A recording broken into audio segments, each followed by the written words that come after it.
Hi everyone. Hi Oliver. Hey. I would like to introduce you. Oliver Gnad is the co-founder and managing director of the Bureau für Zeitgeschehen, which is Bureau of Current Affairs, Frankfurt-based think and do tank, specializing in foresight, strategic foresight, and building scenarios.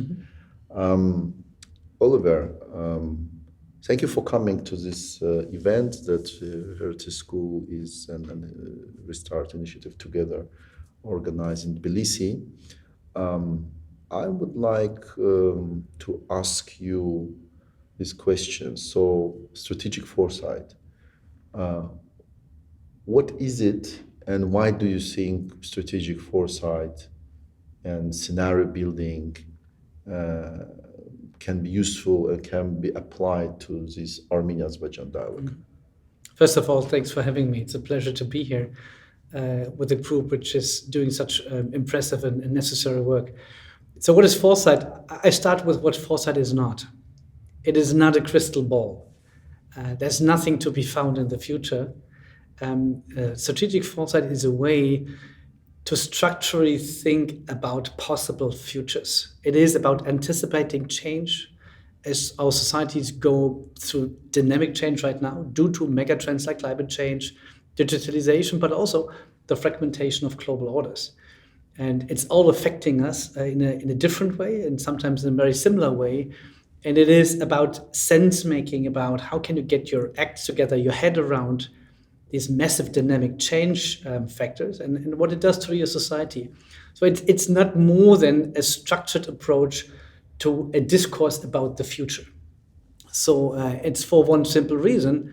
It is to be more anticipatory in your decision-making processes, that you do not run through crisis and muddling through, but that you can prepare for the unforeseen and build better futures despite the massive change we're going through. So it's basically about building strategic mindsets.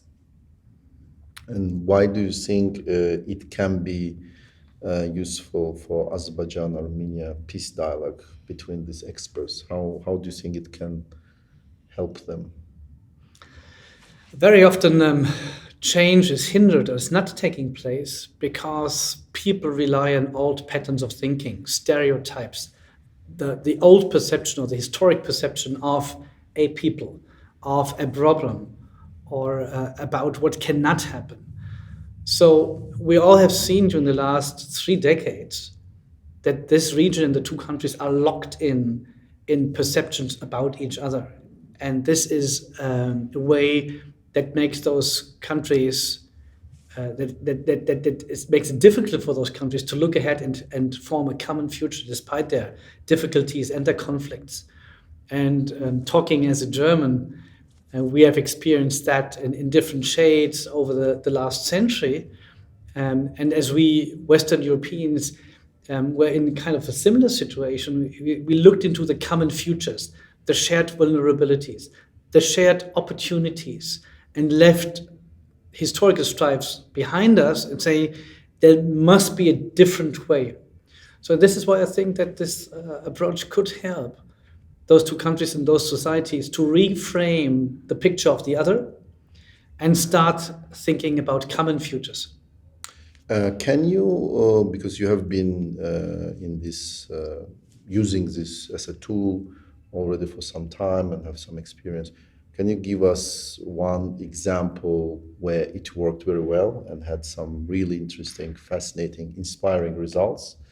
And also maybe one case where it didn't work and the reasons why it may not work. I mean, what can, why it cannot work sometimes. Mm-hmm. The most famous example is a historic example, and this is during the change period from the apartheid regime in South Africa towards the Rainbow Nation, right? And there's this famous Montfleur scenario. Montfleur is a place outside Cape Town where the ANC and where outside actors and the regime, by then the apartheid regime, met in 1991, 3 years before the end of apartheid, because the anticipation of each side was that after 3 decades of apartheid, the country could be very close to a revenge system, almost civil war, or overcompensating the injustices which has been done towards the colored and the black people, so that they would run in the pendulum would swing back to a highly subsidized socialist state, which probably prefers the minorities, the former minorities, but now the majority in the country. So they sat together 3 years before the change came, and they developed a scenario about the future of South Africa.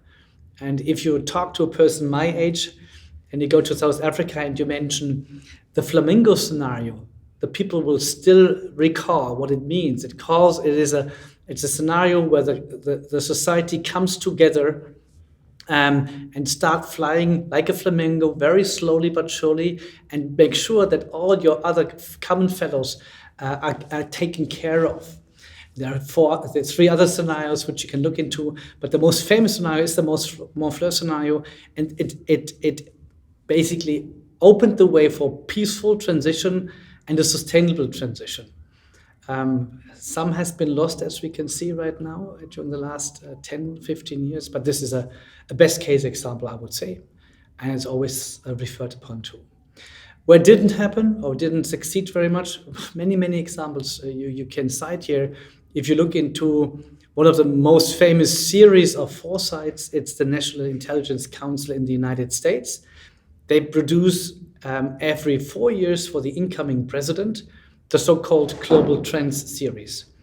And if you look into those Global Trends series, even though it's been paid by the federal government and that you have access to the president, the incoming president, you very often see that the predictions or the forecast was quite accurate, but it was not embedded into the systemic thinking. It was used as an information, but not as a systemic approach for strategic thinking. So very often it's just a handy exercise, but it doesn't change the culture of decision making. That's the biggest problem for foresight. It is not integrated into organizational cultures, and then you probably do not act upon the evidence you get through this. And this dialogue, and it is 5th dialogue already that is happening, and we're bringing together experts from Armenia, Azerbaijan, by the way, from various expertise. Some are from energy sector, other are from water management sector. There are like more broader, political scientists. What is your impression? Because I remember when we were starting this project 2 years ago. There were some governments, some donors in the international community that were saying, no, it's these 2 nations are not ready for dialogue. It's difficult. There are wounds that needs to be healed. You have been now here personally. You have been facilitating this dialogue. You have been basically listening to their comments, ideas during official part, during unofficial part. What is your impression? Are these experts, are this Azerbaijani Armenian community of experts ready for this dialogue? I mean, what is your impression about participants? Definitely they are. It's the first time that I'm able to take part in, and given what my anticipation was of that meeting, knowing about the difficulty of the conflict, and the debate we are reading in papers about it's the seed for the next war, because it is a kind of back and forth. You can't see this here. Particularly in these informal meetings, you feel physically the intensity of trust which is being built in this group. It's a very small group, but it's relevant actors. They have the networks they can reach out to, and the experience that it is possible, despite the challenges, despite the grievances, that you can talk to each other in a meaningful, in a respectful, and in a, how should I frame that? Even not in a loving way, but in a way to really feel what the other person needs is. You can empathetic way. Empathetic way, thank you. It's an empathetic way. So they put themselves into the shoe of the others, They really listen into each other. They let talk each other, and they try to find a common solution. So it's not that it's an exchange of arguments, it is a common effort to come to better conclusions together.